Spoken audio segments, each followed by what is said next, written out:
Mənim əzizlərim, qar yağmasa da, qış olmasa da, qış ab-havasında gəldim sizin üçün və bugün çox maraqlı bir mövzu danışacağam. Bugün sizə mən bax bu gördüyünüz şam ağacı, yolka ağacını bəzəməkdən danışacağam. Yəni fikirlər haçalanır, fikirlər müxtəliflənir, amma mən istəyirəm bu barədə sizə daha geniş danışım. Əslində şam ağacını bəzəmək gedir ta qədim türklərə çıxır. Yəni bilirsiniz də, qədim türk tayfaları ərazi olaraq çox geniş yerlərdə yaşayıblar və qədim türk tayfaları göy tanrısına, yaradana inanıblar. Və şam ağacı həmişə yaşıl olduğuna görə, hər zaman o yaşıllığını qoruduğuna görə, heç zaman solmadığına görə o həyat rəmzi, əbədilik rəmzi olubdur, bərəkət rəmzi olubdur. Və adətən qədim türklər bax bu gördüyünüz şam ağacını bəzəyirdilər. Necə bəzəyirdilər? Ora nəsə bağlayırdılar, yaylıq, parça, bilmirəm, başqa hansısa qədim zamanlarda başqa meyvələrdən, qurumuş meyvələrdən, ağaclardan bir oyuncaq kimi düzəldib o ağaca bağlayırdılar və niyyət eləyirdilər. Arzularını, niyyətlərini həyata keçməsini gözləyirlər və əsasən də bu qış fəslində bilirsiniz də 21-dən yanvarın 21-dən 22-sinə keçən gecə qışın ən uzun gecəsi olur. Yəni gecə bir dəfə uzun olur, o da qış fəslində. Yayda isə o barədə yayda danışacağam, indi qışdan danışıram və 21-dən 22-sinə keçən gecə onlar ağacın üstünə bax o hazırladıkları nəyisə, o parça ola bilər, yaylıq ola bilər, hansısa meyvə, nədənsə düzəldilmiş o əşyaları bağlayırdılar və niyyət eləyirdilər mənim əzizlərim. Və onlar göy tanrısından bu niyyətin, bu arzunun həyata keçməsini istəyirdilər. Bax, belə bura bağlayırdılar və niyyət eləyirdilər ki, ay Allah, ey göy tanrısı, mənim niyyətimi hasil elədilər. Yəni o bugünə qədər də gəlib çıxıbdı. Bəzi bölgələrdə, hətta bizdə Azərbaycanda cında piri deyirlər, cındır piri. Yəni əskidən cırıb bağlayırlar. Bilirsiniz də mənim əzizlərim, cındır cır-cındır parçaya deyilir. Yəni cırılmış nimdaş parçadan olan əşyalara cındır deyilir. Bu bədii ədəbiyyatımızda da var. Düzdür, bugün anlamın dəyişib, çox axmaq bir tərzdə istifadə olunur, amma xeyr, cındır piri deyirlər, yəni əski piri deyirlər. Ora nəsə yaylıq piri deyirlər. Yaylıqları bağlayıb niyyət eləyirlər. Bugünə qədər də bu var. Amma bu çox qədim zamanlara gedir çıxır mənim əzizlərim. Və qədim zamanlarda qədim türklər bax beləcə ilin ən uzun gecəsi, qışın ən uzun gecəsində səhərə qədər niyyət eləyərdilər 21-dən 22-sinə keçən gecə və arzularını bax bu şam ağacından asardılar. Yəni siz də eləyə bilərsiniz. Əvvəlcədən o atqırtqalarda yaza bilərsiniz. Kağızda, parçada arzularınızı yazıb həmin bu gördüyünüz şam ağacından asa bilərsiniz. Bu da həm bəzək olar, həm də niyyətinizin həyata keçməyi ola bilər. Amma mənim əzizlərim, bu artıq zaman keçdikcə Avropaya gəlib çıxıb. Mən sizə danışıram, göy tanrısının olan illəri çox qədim zamanlara, eradan da əvvələ gedib çıxır köklərim. Amma Avropa bunu artıq dəyişib, müasirləşdirib və bunu eləyibdir. Yəni bu türklərdən kökü oradan gəlsə də, amma bunu hazırlayıblar və Slavyan mifologiyasına, Avropa tərzinə keçərək, yəni belə bir maraqlı eləyiblər mənim əzizlərim. Çünki qədim türklərdə əslində yeni il martın 21-idir. Sadəcə olaraq türklər ilin, qışın ən uzun gecəsi niyyət gecəsi eləyərdilər. Ona görə şam ağacını bəzəyərdilər.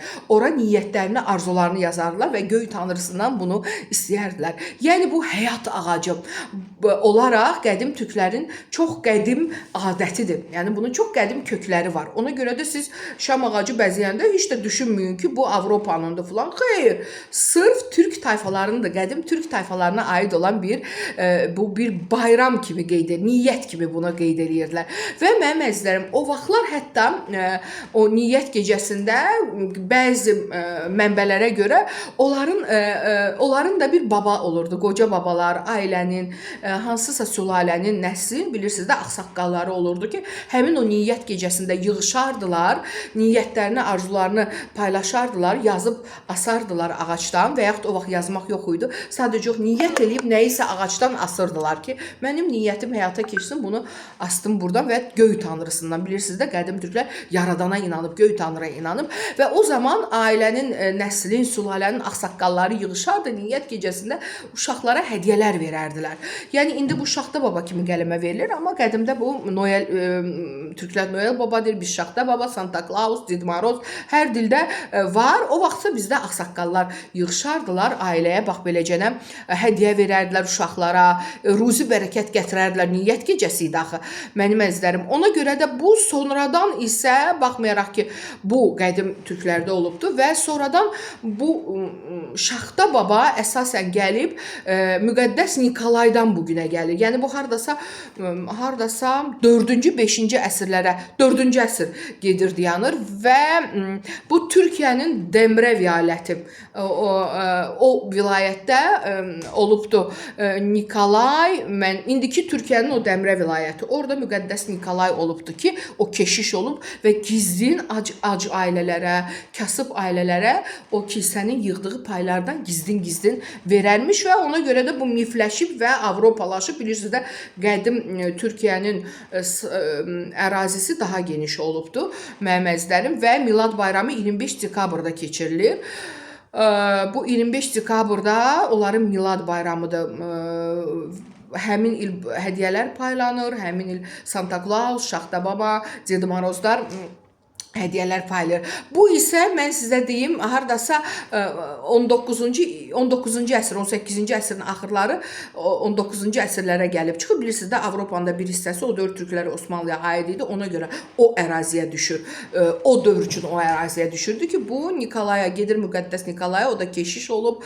Yəni onlarda bundan mifləşib. Bizdə isə ailənin türklər olaraq həmişə bizdə ağsaqqallar olub. Ailənin ağsaqqallı ağbirçəyi olub və onlar adətən ağsaqqal ağbirçəyin bir sandığı olurdu ağbirçəklərin. O sandıqda mı, yaylığında mı onlar hədiyyələr saxlayırdılar balacalara verməyə və illatdakı niyyət gecələrində. Və sonradan bu qırmızı geyimdə olub Şaxta babaları geyindiriblər.